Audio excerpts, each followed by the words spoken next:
آج کل ہم جب فلسطین کی مظلوم مسلمانوں کی شہادتوں کو دیکھتے ہیں تو دل بڑا غمگین ہوتا ہے، لیکن جیسے ہی ہم قرآن کریم کی طرف توجہ دیتے ہیں، قرآن کریم ایسی تسلی دل دیتا ہے کہ خوش ہو جاتا ہے۔ ان ماؤں بہنوں اور بچوں کی طرف جب ہم نظر کرتے ہیں تو ہم ڈوبنے لگ جاتے ہیں، لیکن جیسے ہی قرآن کریم کی طرف نظر جاتی ہے تو قرآن تو کہتا ہے کہ بھائی وہ تو کامیاب جا رہے ہیں، کیوں پریشان ہو رہے ہو؟ وَلَا تَحْسَبَنَّ الَّذِينَ قُتِلُوا فِي سَبِيلِ اللَّهِ أَمْوَاتًا، کیوں پریشان ہو رہے ہو؟ ان کو تو مردہ کہنا، انہیں میت کہنا یہ بھی منع ہے۔ یہ چارپائی پہ مرنے والا یہ مردہ ہے، یہ اسپتال میں مرنے والا مردہ ہے، یہ گھر میں مرنے والا مردہ ہے، ان کو کیسے تم مردہ کہتے ہو؟ وَلَا تَحْسَبَنَّ الَّذِينَ قُتِلُوا فِي سَبِيلِ اللَّهِ أَمْوَاتًا،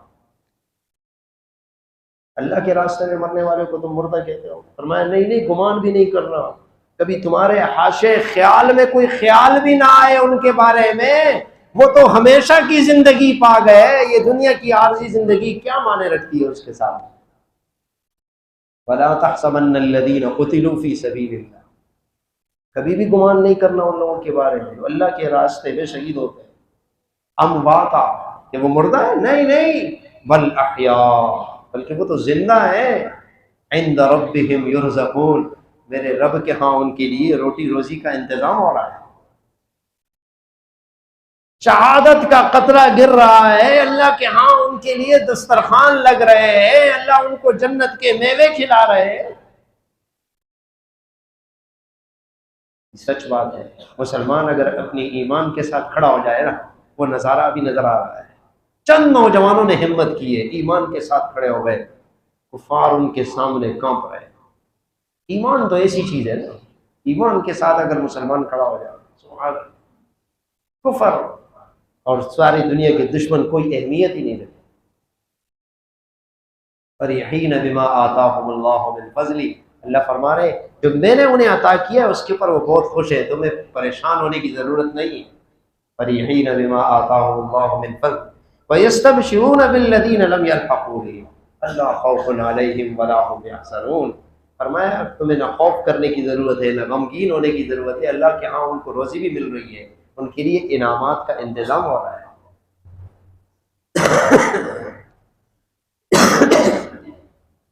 سبحان اللہ، اور ان کا ایمان کتنا مضبوط ہے۔ آپ ان کے ترجمانوں کی بات تو سنیں، وہ کہہ رہے ہیں ہمیں تو یہ مکڑی کا جالا نظر آ رہا ہے، باوجود اس کے کہ دنیا کی ساری آلات ان کے پاس موجود ہے، سارا ساز و سامان موجود ہے، لیکن جو ایمان کے ساتھ کھڑا ہے وہ کہہ رہا ہے کہ یہ تو ہمیں مکڑی کا جالا نظر آ رہا ہے۔ قرآن کریم کہتا ہے کہ اگر تم کھڑے ہو گئے نا ایمان کی مضبوطی کے ساتھ، شروع میں ارشاد فرمایا کہ تمہارے 20 بندے ہیں، ان کے 2000 کے مقابلے کی لکھا، پھر فرمایا تم بعد کے لوگ ایمان تمہارا ضعیف ہے، اب یہ ہے کہ تمہارے 1000 تو تم ان کے 2000۔ صحابہ نے تو اس وقت ایسے مقابلے کیے نا، 30 بندے اور ادھر سے 30,000 کا لشکر اکٹھی کر دیا، 60 بندے 60,000 کا لشکر، 30 بندے 60,000 کا لشکر۔ حضرت خالد بن ولید رضی اللہ تعالیٰ عنہ کے کارنامے آپ پڑھیں، آپ حیران رہ جائیں گے کہ 60 بندے اور 30 بندے لے کر 60,000 کا مقابلہ ہو رہا ہے۔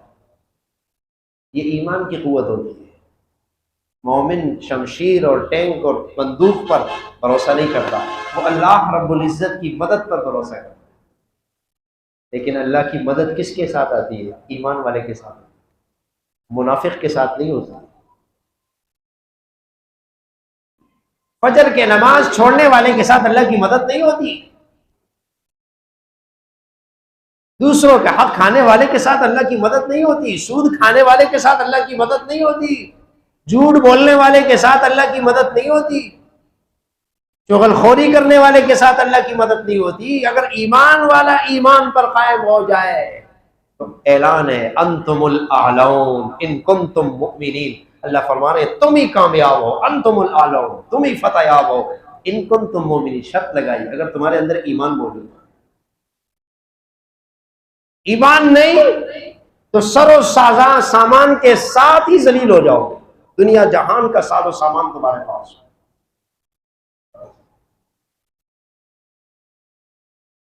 حضرت مصعب بن عمیر رضی اللہ عنہ شہزادے ہیں، کیا بچے، کیا بوڑھے، کیا عورتیں، سب کے اندر صاحب نبی علیہ السلام کی جتنے شاگرد تھے سب کا ذوق شہادت تو دیکھیں آپ.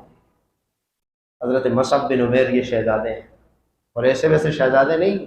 یمن اور شام کے کپڑے کی فیکٹریوں کے لیے ان کے والدین آرڈر دیتے تھے کہ سب سے پہلا اچھا کپڑا جو بنے گا، ہمارے بیٹے نے نہیں پہنا وہ آپ نے بیچنا نہیں، سب سے پہلے ہم خریدیں گے، اپنے بچے کو پہنائیں. لیکن وہی بچہ جب نبی علیہ السلام کی صحبت میں گیا ہے، سبحان اللہ، نبی علیہ السلام نے ایک دن حضرت مصعب بن عمیر رضی اللہ عنہ کو دیکھا. یہ مدینے کے پہلے استاد ہیں، نبی علیہ السلام نے مدینے کی طرف بھیجا ہے، پہلے قاری ہے، قرآن کریم پڑھانے والا. پھٹے ہوئے کپڑے، وہ شہزادہ جس کی پوشاکیں ہزاروں دینار میں ہوتی تھی اب وہی ہے پھٹے پرانے پوشاک میں بیٹھا ہوا چادر. نبی علیہ السلام دیکھ کے رونے لگے کہ بس وہ حالات تمہارے اور آج کے حالات دیکھ کے مجھے رونا آتا ہے. عہد کے موقع ہے، حضرت مصعب بن عمیر رضی اللہ عنہ کے بعد جھنڈا ہے، اسلام کا جھنڈا ہے. ایک ہاتھ شہید ہوا، دوسرے ہاتھ میں پکڑ لیا، دوسرا شہید ہو گیا، جھنڈا گرنے نہیں دیا، دونوں پاؤں سے تھام لیے یہاں تک کہ شہید ہو گئے، جھنڈا گرنے نہیں دیا.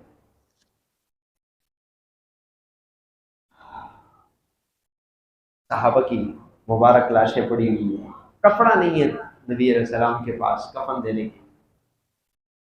حضرت مصعب بن عمیر رضی اللہ عنہ تلاش کیا گیا تو چھوٹا سا کپڑا ملا. اب سر ڈانٹتے ہیں تو پاؤں کھلتے ہیں، پاؤں ڈانٹتے ہیں تو سر کھلتے ہیں. یہ صحابہ کی قربانیاں ہیں. نبی علیہ السلام نے فرمایا سر کی طرف ڈانٹ لو، پاؤں کی طرف پتے ڈال. حضرت حنظلہ رضی اللہ تعالیٰ عنہ کو دیکھیں، نہیں تازہ شادی ہوئی ہے، پہلی رات ہے، اپنی دلہن کے ساتھ لیٹے، اعلان ہو گیا نکلو بھائی نکلو، انفروا خفافا وثقالا، ہلکے ہو یا بوجھل، وجاہدوا باموالکم وانفسکم فی سبیل اللہ. پیچھے دیکھنا نہیں، اعلان ہے، اب نکلنا ہے. یہاں تک کہ غسل جنابت جو ہے اس غسل کی ضرورت تھی حضرت کو، لیکن اتنا ٹائم نہیں لگایا کہ بھئی ابھی نبی علیہ السلام کی طرف سے اعلان ہے، غسل جنابت نہیں کیا، فوراً تلوار لے کے نکلا.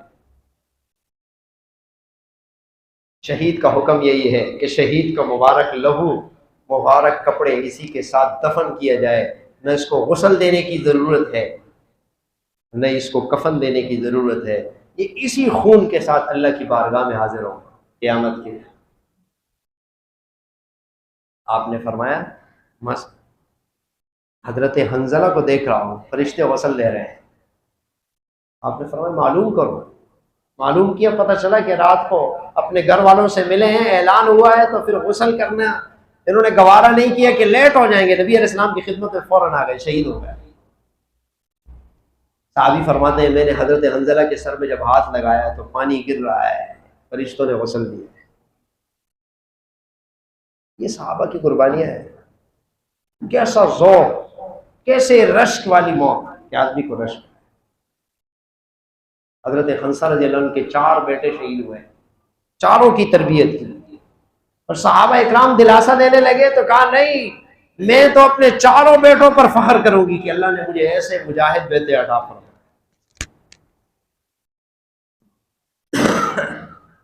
اور جو منافق ہوگا قرآن کریم نے کھل کے بتایا وہ جہاد سے بھاگے. ایمان والا تو تمنا ہے، شوق شہادت کرتا ہے. اور یہ ایمان آپ دیکھیں سورت محمد صلی اللہ علیہ وسلم 26ویں پارے کی سورت ہے، اس کا مطالعہ کریں، حیران رہ جائیں. اخلاق کا درس تو قرآن کریم دیتا ہے لیکن اس سے بڑے اخلاق نہیں، ساتھ میں غیرت کا بھی درس ہے. ایک ایک چیز اللہ نے تربیت فرمائی ہے ایمان والے، اسی لیے تو ایمان والے سے ساری دنیا ڈرتے ہیں.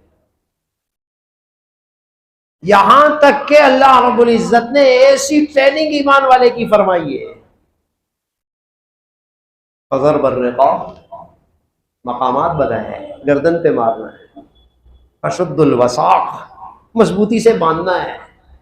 سورت محمد صلی اللہ علیہ وسلم کا آپ مطالعہ کریں، حیرت خندوں خون ریزی آپ نے کرنی ہے، اس وقت کرنی ہے کہ جب معاشرے کے اندر کینسر عام ہو جائے۔